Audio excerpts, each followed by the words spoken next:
Hello friends, कैसे हो आप लोग। उम्मीद करते हैं कि आप लोग बहुत अच्छे होंगे। फ्रेंड्स, आज हम डिस्कस करने वाले हैं एनसीईआरटी साइंस, जो कि 10th क्लास का होगा, चैप्टर नंबर 1 का फाइनल पार्ट। मैं जो भी पॉइंट डिस्कस करने वाला हूं यह एग्जाम पॉइंट ऑफ व्यू से काफ़ी महत्वपूर्ण है। तो चलिए शुरुआत करते हैं बिना किसी देरी के। पहला पॉइंट है क्रोजन। जब किसी मेटल पर उसके आसपास मौजूद मॉइस्चर, एसिड्स एक्सेट्रा जैसे सब्सटेंस का हमला होता है तो उसे जंग लगने की प्रक्रिया कहते हैं और इस प्रक्रिया को क्रोजन कहा जाता है। जब किसी मेटल पर उसके आसपास जो इन्वायरमेंट में मॉइस्चर होते हैं, एसिड होते हैं और भी बहुत सारे चीजें जब उस सब्सटेंस पर हमला करता है तो जंग लगने की प्रक्रिया शुरू हो जाती है।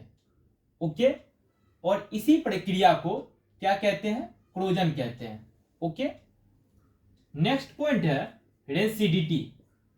रेसिडिटी, जब फैट, वसा और ऑयल जो तेल होते हैं ऑक्सीडाइज होता है, जब फैट और ऑयल ऑक्सीडाइज होते हैं तो वे रेंसिड मतलब बासी हो जाते हैं और उनकी स्मेल बदल जाता है। आमतौर पर ऑक्सीडेशन को रोकने वाले पदार्थ एंटीऑक्सीडेंट वसा और तेल युक्त खाद्य पदार्थ में मिलाए जाते हैं। जब कोई इडिएबल फूड है, खाने योग्य खाद्य पदार्थ है, उसमें यदि फैट और ऑयल हो वह क्या होगा? ऑक्सीडाइज हो जाएगा, तो रेंसिड हो जाएगा मतलब बासी हो जाता है। ओके, और उनकी स्मेल बदल जाती है। जो उनका एक्चुअल में स्मेल होना चाहिए वह न होकर उसके स्मेल चेंज हो जाते हैं, बदल जाते हैं। ओके, और आमतौर पर ऑक्सीडेशन को रोकने के लिए उस खाद्य पदार्थ में एंटीऑक्सीडेंट वसा और तेल युक्त खाद्य पदार्थ में मिलाए जाते हैं।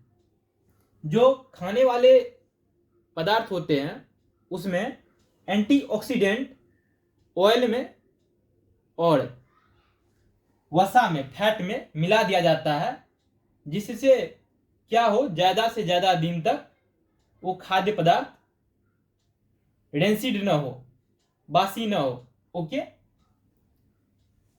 नेक्स्ट कुछ डिफिनेशन दिया हुआ है, इसको ध्यान रखना है।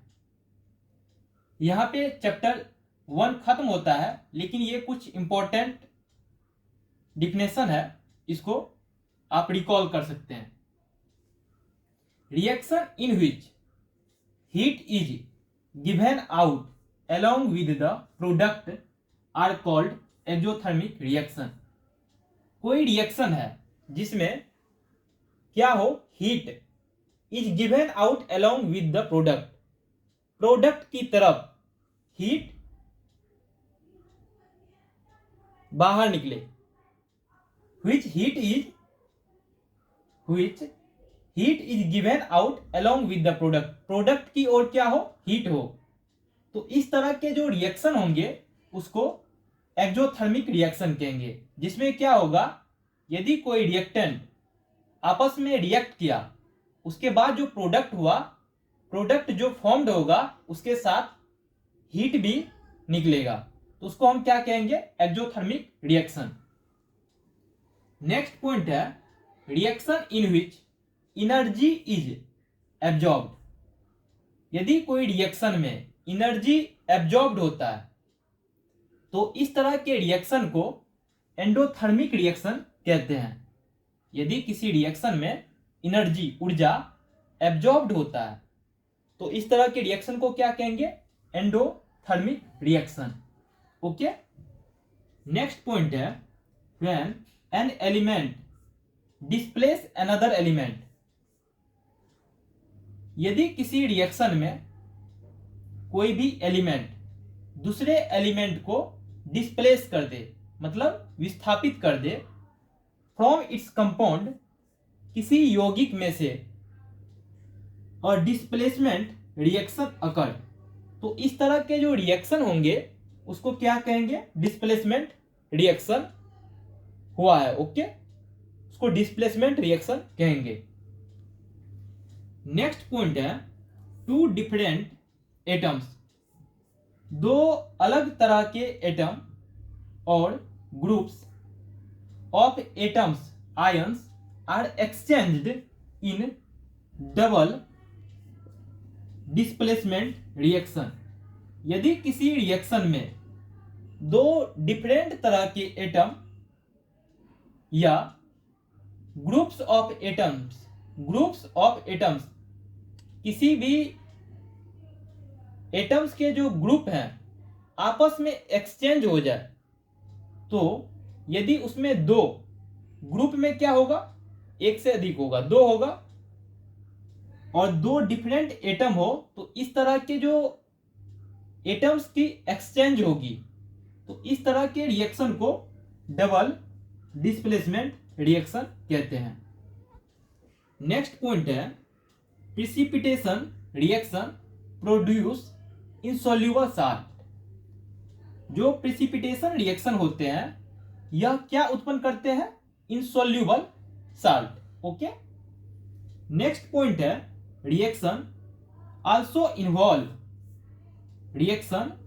इन्वॉल्व द गेन और लॉस ऑफ ऑक्सीजन और हाइड्रोजन सब्सटेंस, कोई भी रिएक्शन होता है तो उसमें ऑक्सीजन और हाइड्रोजन या तो गेन होता है या लॉस होता है, गेन ग्रहण करते हैं या लॉस करते हैं।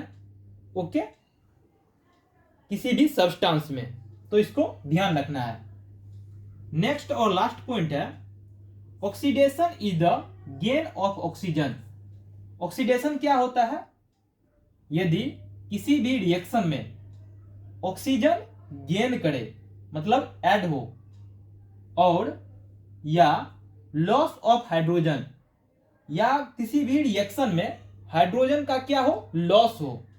ओके, तो इस तरह के रिएक्शन को ऑक्सीडेशन कहेंगे। और reduction is the loss of oxygen, और रिडक्शन क्या होता है?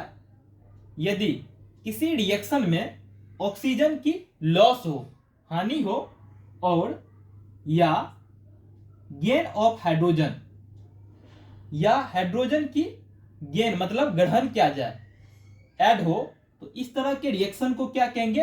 रिडक्शन रिएक्शन कहेंगे। ओके, तो thank you friends, hope you will learn something new. इस वीडियो में इतना ही। उम्मीद करते हैं कि आप चैप्टर नंबर 1 बहुत अच्छे से सीखे होंगे, समझे होंगे। Thank you for watching this video.